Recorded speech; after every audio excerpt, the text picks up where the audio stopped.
Opening scene, Kokoda Track, Papua New Guinea, September 1942. Dawn came slowly over the Owen Stanley Range. The jungle did not wake gently. It pressed in, thick, wet, and heavy. Mist clung to the ridgelines. The air already carried the weight of heat that would soon become suffocating. Every breath felt borrowed. Distant artillery rolled across the valleys, dull and irregular. Somewhere above the canopy, unseen birds shrieked. Beneath the trees, men moved with laboured breathing that did not match the pace of their steps. Lieutenant General Robert L. Eichelberger crouched behind a fallen log slick with moss. Mud soaked through his trousers. His boots were never fully dry here. Nothing was.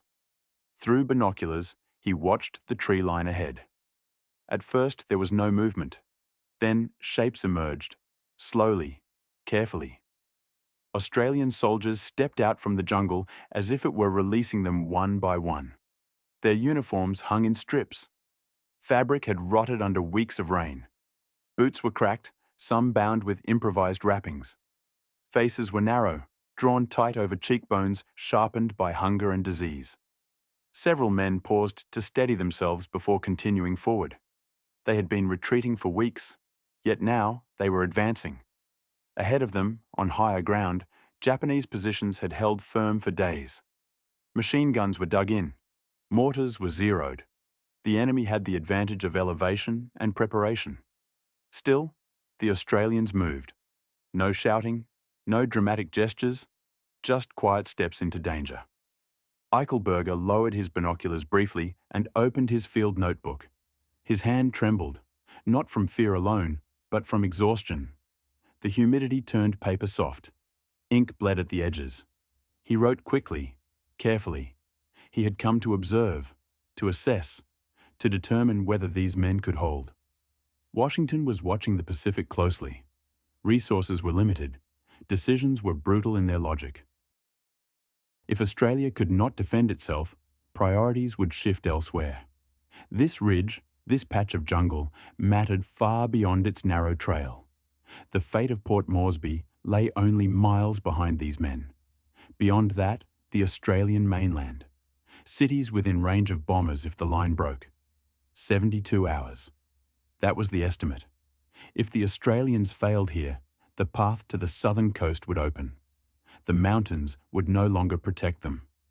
Through the glass again, he watched a section move forward under scattered fire. One soldier stumbled, caught by another before falling. They pressed on. A stretcher team passed to the rear, carrying a man who did not move. Another group shared a single canteen between four. No sign of panic, no sign of collapse. Only fatigue and resolve. Eichelberger had seen armies break before. In France during the previous war, units had dissolved under pressure. He knew what the edge looked like. This was something different. The Australians were not fresh reinforcements. They were not well supplied. They were not supported by armour or aircraft. They were militia. And yet they advanced against positions that had stopped them for weeks.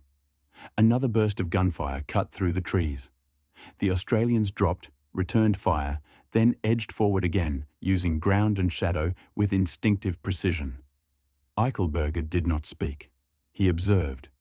He realized, slowly, that what he was watching would shape more than a report. It would shape strategy. It would shape commitment. And it would force him to reconsider every assumption he had brought with him to Papua. The jungle swallowed the sound of one more explosion. The line did not break. By September 1942, the map of the Pacific had changed beyond recognition. In less than a year, the Japanese Empire had expanded with extraordinary speed. Hong Kong had fallen. The Philippines had collapsed after months of resistance. Singapore, once described as an impregnable fortress, surrendered in February. The Dutch East Indies were occupied, securing vital oil supplies for Tokyo.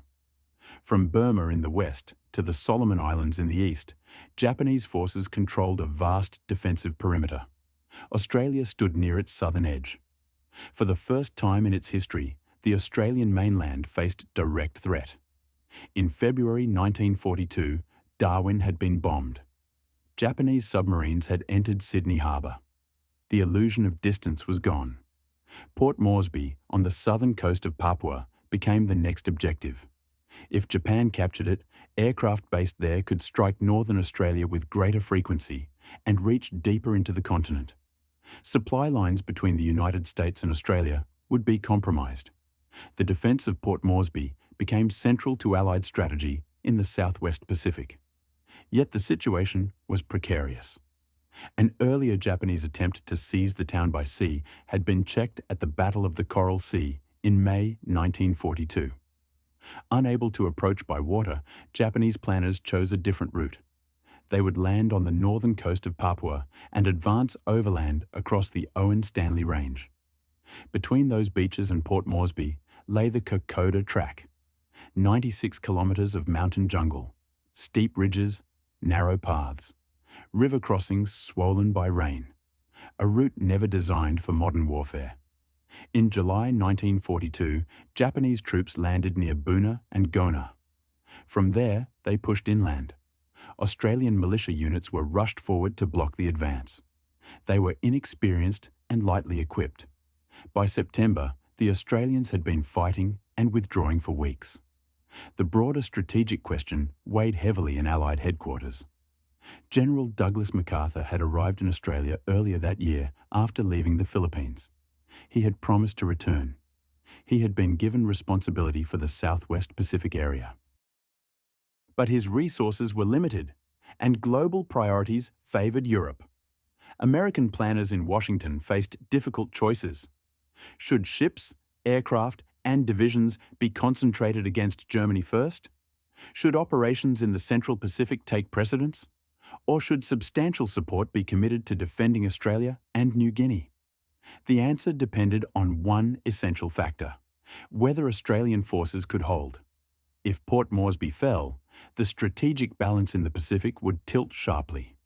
Japan would gain airfields closer to Australia. Allied counteroffensives would be delayed.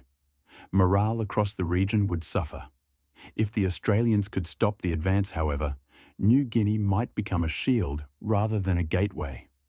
By mid-September, approximately 13,000 Japanese troops were pushing southward through the mountains. Opposing them were scattered Australian battalions, including the 39th Battalion and elements of the 25th Brigade, stretched thin and weakened by disease. The terrain nullified many advantages of modern warfare. There were no tanks on the track. Artillery pieces had to be dismantled and carried by hand. Air support was inconsistent due to weather and jungle canopy. This was not a theatre of sweeping manoeuvres. It was a struggle measured in ridges and creeks. American High Command needed reliable assessment from the field. Reports from Australian headquarters were determined but guarded. Casualty figures were severe. Supplies were strained. Lieutenant General Robert Eichelberger was sent to observe firsthand. His task was not symbolic. He was to evaluate performance, morale, and capability. His findings would inform decisions about deploying American combat forces into New Guinea. The stakes extended beyond Papua. If Australia proved unable to defend its approaches, American planners might consolidate elsewhere, strengthening Hawaii and focusing on the Central Pacific Drive. If Australia stood firm, it would become a forward base for eventual Allied offensives northward.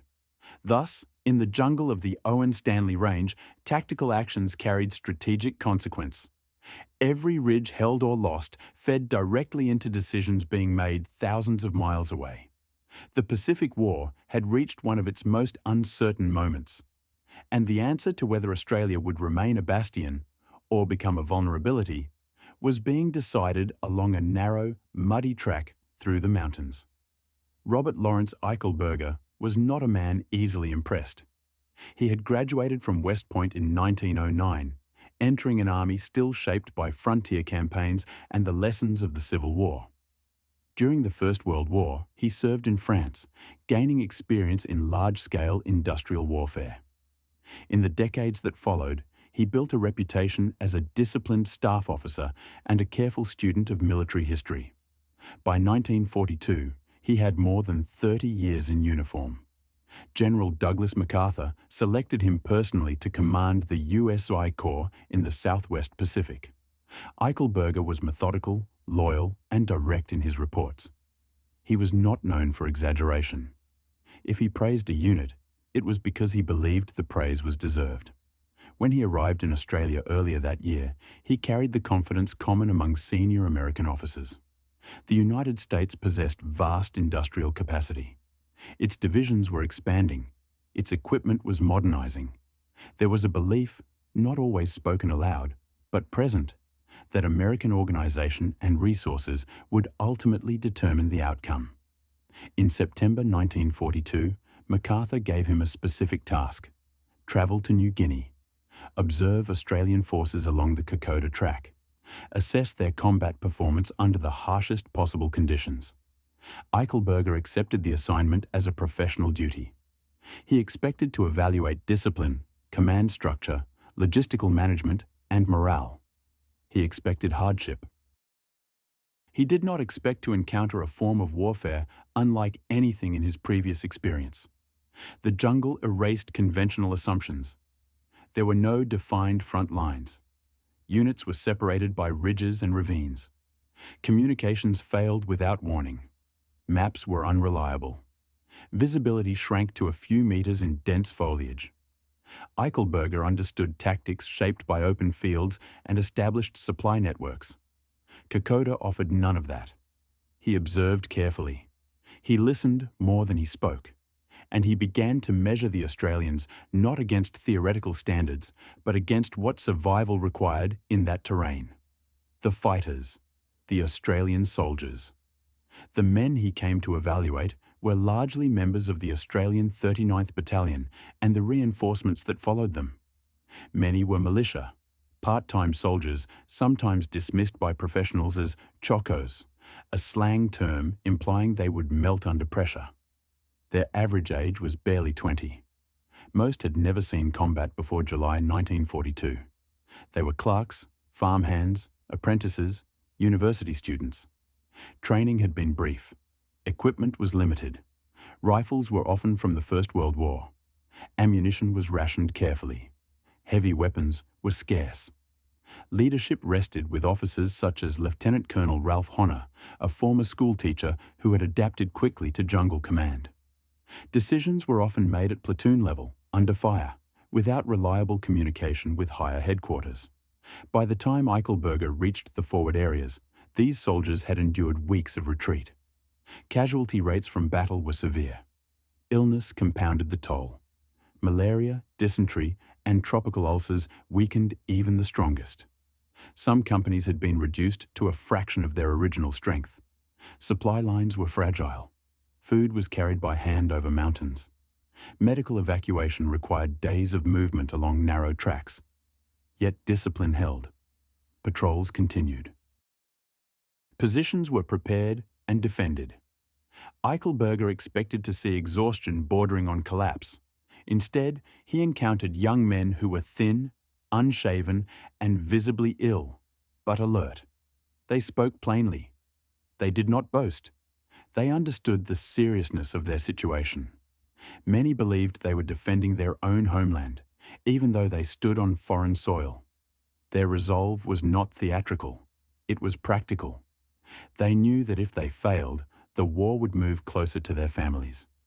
These were the soldiers under examination.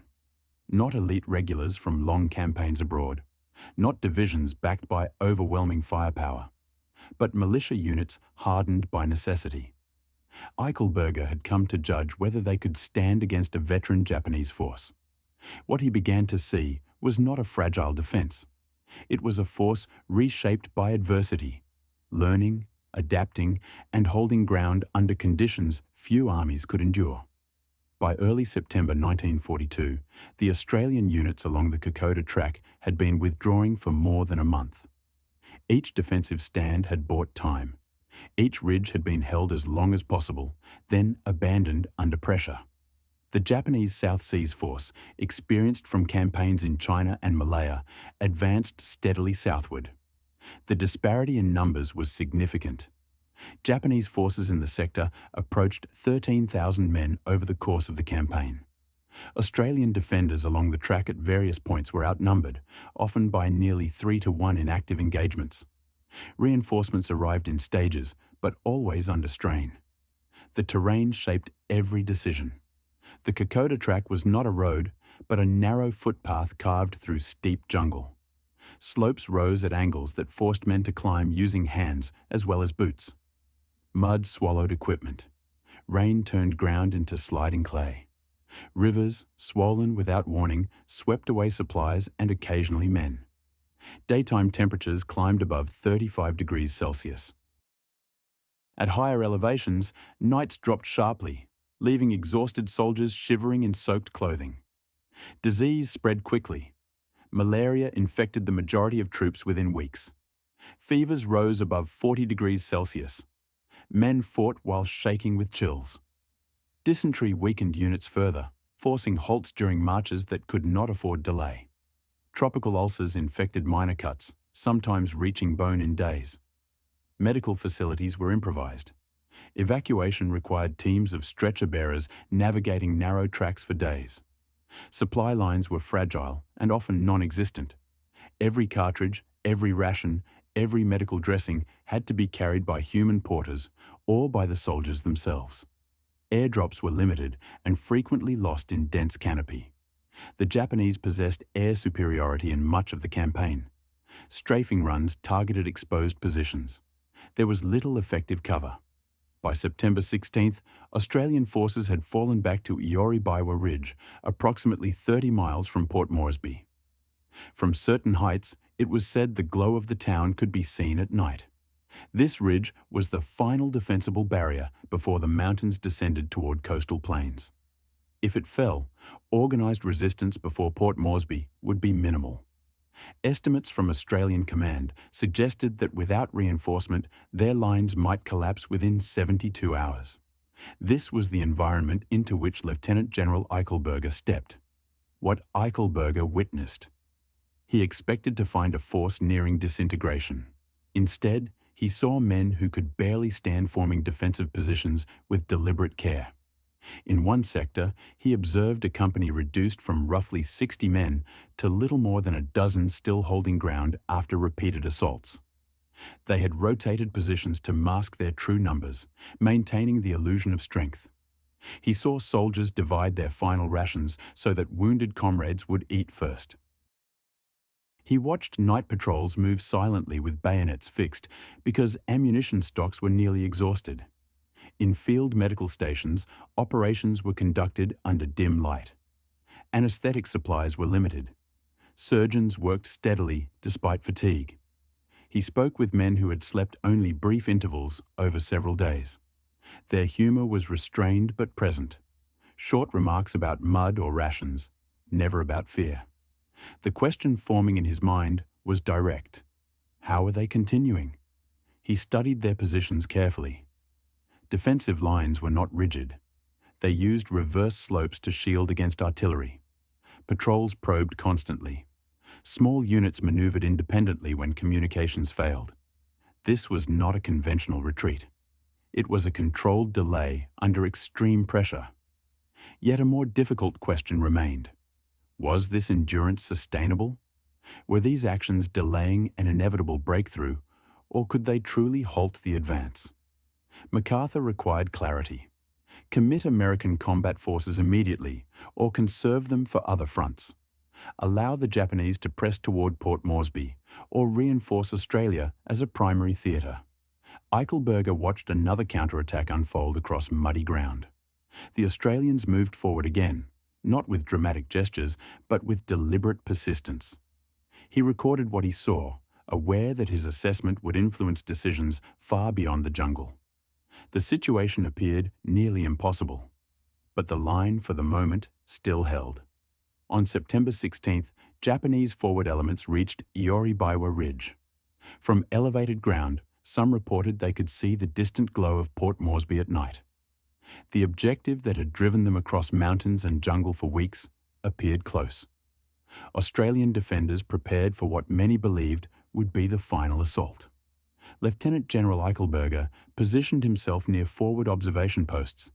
He intended to witness events directly, not rely solely on dispatches.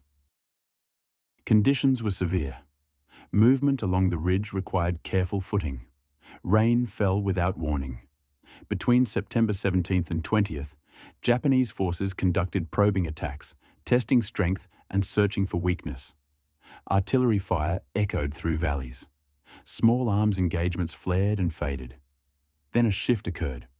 The steady Australian withdrawal, which had defined the campaign since July, stopped. Reinforcements from the 25th Brigade arrived after a difficult climb over the range. They were exhausted but intact. Brigadier Kenneth Ether assumed command in the sector. His directive was clear: no further retreat without direct order. The defensive posture hardened. The stalemate. For 9 days, opposing forces faced each other across the ridge. Japanese assaults were met with determined resistance. Counterattacks followed swiftly when positions were threatened. Engagements often took place at close range, measured in meters rather than kilometers. Eichelberger observed the manner in which Australian units operated. Patrols moved at night through dense vegetation to strike flanks. Small groups infiltrated gaps undetected. Reverse slopes were used to limit exposure to artillery. Junior officers and non-commissioned leaders made immediate tactical decisions when communication with higher headquarters failed. Men suffering high fever from malaria refused evacuation unless physically unable to stand. The fighting did not resemble conventional set-piece battles. It was fragmented, irregular, and continuous. Yet discipline held. The intelligence breakthrough. September 24th. On September 24th, Australian patrols captured documents from Japanese positions. The information proved significant. Japanese supply lines were stretched beyond capacity. Food shortages were severe. Disease spread rapidly among their troops. Imperial headquarters had ordered a halt to further advance due to unsustainable losses and logistical strain. The Japanese force, though still dangerous, was reaching its limit. This did not mean immediate victory. It meant opportunity. September 26th. The unexpected. Before dawn, on September 26th, Australian patrols reported reduced enemy activity. By daylight, it became clear. Japanese units were withdrawing northward. After weeks of retreat, the Australians remained in possession of Iori-Biwa Ridge. The defensive stand had succeeded, but exhaustion was widespread. Casualties were heavy. Many soldiers were barely fit for continued operations. Australian commanders made a decisive choice. They would pursue. The same men who had fought delaying actions for nearly 2 months would now reverse direction and advance across the same punishing terrain. Eichelberger chose to accompany the forward movement. He wanted to see whether the Australians could sustain offensive action. The counter-offensive late September turned into October as Australian forces began climbing back toward Kokoda. The ascent proved even more demanding than the descent. Mud deepened under constant rain. Supply difficulties persisted. Engagements at Templeton's Crossing and Yora Creek required coordinated maneuver through dense jungle. Eichelberger witnessed tactical adaptation shaped by necessity. Flanking movements were executed through terrain previously considered impassable. Patrols operated with growing confidence. He also noted conduct toward wounded enemy personnel. Despite hardship, treatment remained professional when circumstances allowed. Combat at Oivi-Gorari in early November involved coordinated attacks that outmaneuvered Japanese defences. The Australians had shifted from delaying force to advancing army. The cost by October, losses were substantial. Some companies retained only a fraction of their original strength. The 39th Battalion, which had entered Papua with roughly 600 men, could field barely 100 fit for active duty. Disease compounded battle casualties. Malaria, dysentery, and other tropical illnesses affected nearly every unit. Eichelberger himself contracted dengue fever and lost significant weight during his time in the field. Yet the advance continued. Village by village, ridge by ridge, the Japanese were forced back toward their northern landing areas. Through each stage, Eichelberger recorded the same observation. The Australians did not disengage under pressure. They adapted, endured, and advanced. His assessment was forming, not from isolated incidents, but from sustained performance over weeks of continuous combat. By early November 1942, Australian forces had retaken Kokoda village. What had begun as a fighting withdrawal in July had turned into sustained offensive operations. Lieutenant General Robert Eichelberger had now spent 7 weeks in forward areas, observing continuous combat under conditions that defied conventional military doctrine. He had seen exhaustion. He had seen disease. He had seen units reduced to fractions of their original strength. Now, he witnessed something else. The fighting shifted toward the northern coast, to the fortified positions at Gona and Boona. These were not temporary jungle camps.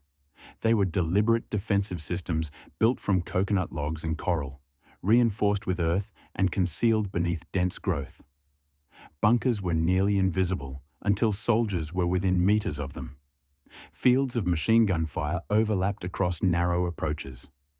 Snipers were positioned high in trees. Movement in daylight invited immediate engagement. American intelligence officers described the positions as extremely difficult to reduce. On November 19th, Australian elements, including the 216th Battalion, attacked Gona. Eichelberger observed the assault from a forward location. There were no sweeping maneuvers, no armoured support, no broad artillery preparation capable of clearing the defences completely. Men advanced across open patches of sand and scrub, knowing they would not see many of the enemy positions until gunfire revealed them. Muzzle flashes marked the bunkers. Casualties mounted quickly. Officers did not direct attacks from behind cover. They moved at the front of their sections, leading physically. When men fell, others dragged them back under fire. Medical orderlies worked in exposed positions, tending to wounds before seeking protection. The assaults were repeated, adjusted, repeated again. There was no dramatic breakthrough, only steady pressure. Eichelberger had studied many armies. He had commanded American troops. He understood doctrine and discipline. What he observed here was not recklessness. It was controlled aggression combined with adaptation to terrain. Units maneuvered through narrow gaps, attacked flanks when possible, bypassed strong points that could not be reduced immediately. Leadership at platoon and company level operated with autonomy, making decisions in seconds. On the night of November 20th to 21st, Eichelberger sat in his tent and began drafting his report to General Douglas MacArthur. The evidence before him was extensive. He had arrived in Papua prepared to assess whether Australian forces could hold a defensive line. He was now documenting a sustained campaign of endurance, counterattack, and offensive action against entrenched positions. In private correspondence to his wife Emma, he expressed direct admiration. In official reports to MacArthur, he was precise and measured. But his conclusions were unmistakable. The soldiers he had observed were not simply determined. They were highly effective in jungle conditions. In one assessment, he wrote that the Australian soldier was the finest jungle fighter he had seen or known of. In another communication, he acknowledged that they had performed at a level exceeding his expectations. These were not casual remarks.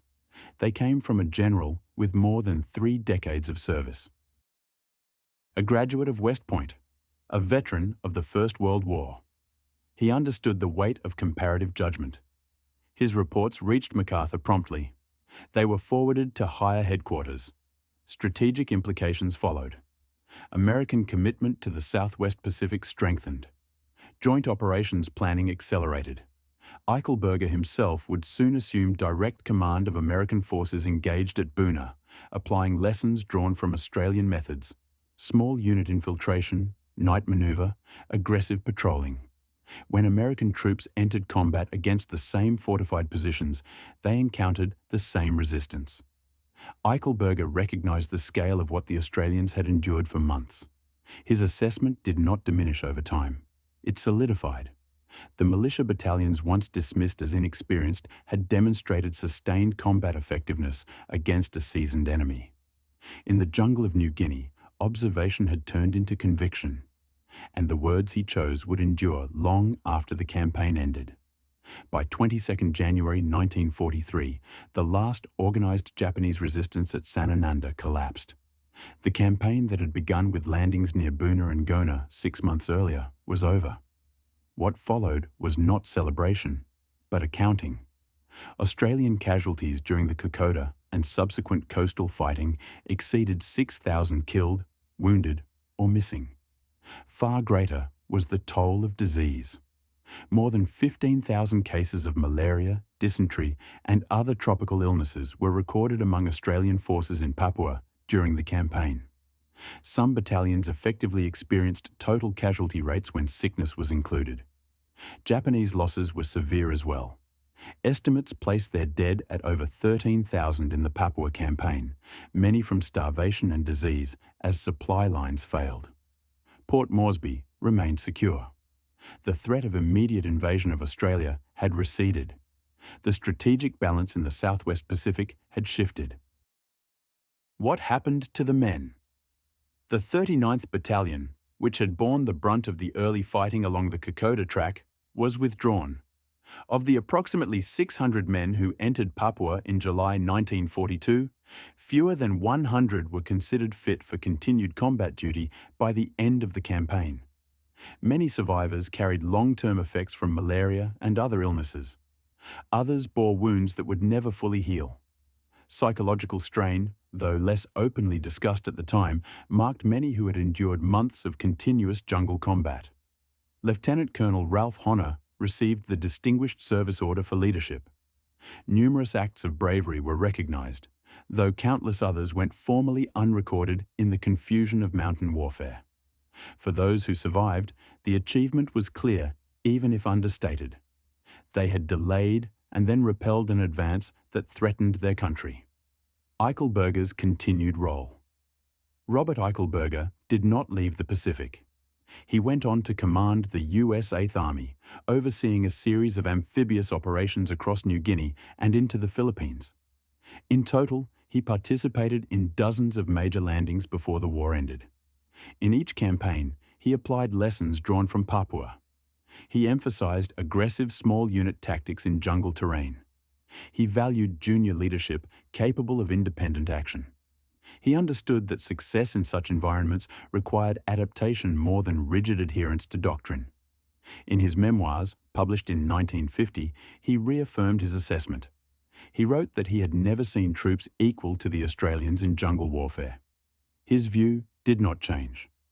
Until his death in 1961, he maintained that the Kokoda experience had altered his understanding of what soldiers could endure and accomplish. The strategic legacy. The Kokoda campaign demonstrated that Japanese forces, previously regarded as nearly unstoppable in jungle operations, could be halted and driven back. Tactics developed by Australian units, reverse slope defences, night infiltration, aggressive patrolling, were studied and incorporated into broader Allied practice. Holding New Guinea provided a defensive shield for Australia and a staging ground for future offensives. From these bases, Allied forces advanced northward, eventually isolating major Japanese strongholds. Cooperation between Australian and American forces deepened during this period. Shared combat experience fostered operational trust that continued after the war. When the ANZUS Treaty was signed in 1951, formalising security ties between Australia, New Zealand and the United States, its roots lay partly in the shared struggle of campaigns such as Kokoda. Why this story matters. Kokoda marked the closest sustained land threat to Australia in modern history. It was a campaign fought largely by young militia soldiers who had been doubted before combat began. Eichelberger's words carried influence because they were not political declarations. They were professional assessments formed under direct observation. He arrived with measured skepticism. He left convinced. His recognition validated not only tactical performance, but national resilience. For Australians, Kokoda became a defining episode of identity. evidence that endurance and adaptation could overcome material disadvantage. For Americans, it reinforced the value of alliances and the necessity of learning from partners rather than assuming superiority. The enduring words, "The Australian soldier is the best jungle fighter I have ever seen." The statement, recorded in official reports and personal correspondence, has been repeated for decades. It appears in memorials and military education. It endures because it was earned. The Kokoda Track today is walked by thousands each year. The path remains steep and difficult. The mud still clings to boots. Visitors confront the physical reality that those young soldiers endured for months. The campaign did not determine the entire outcome of the Pacific War, but it ensured that Australia remained a base from which the war would be carried north, not south.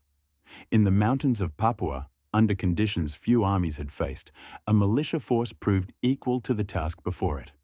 And an American general, sent to observe, returned with a conclusion that reshaped strategy and strengthened alliance.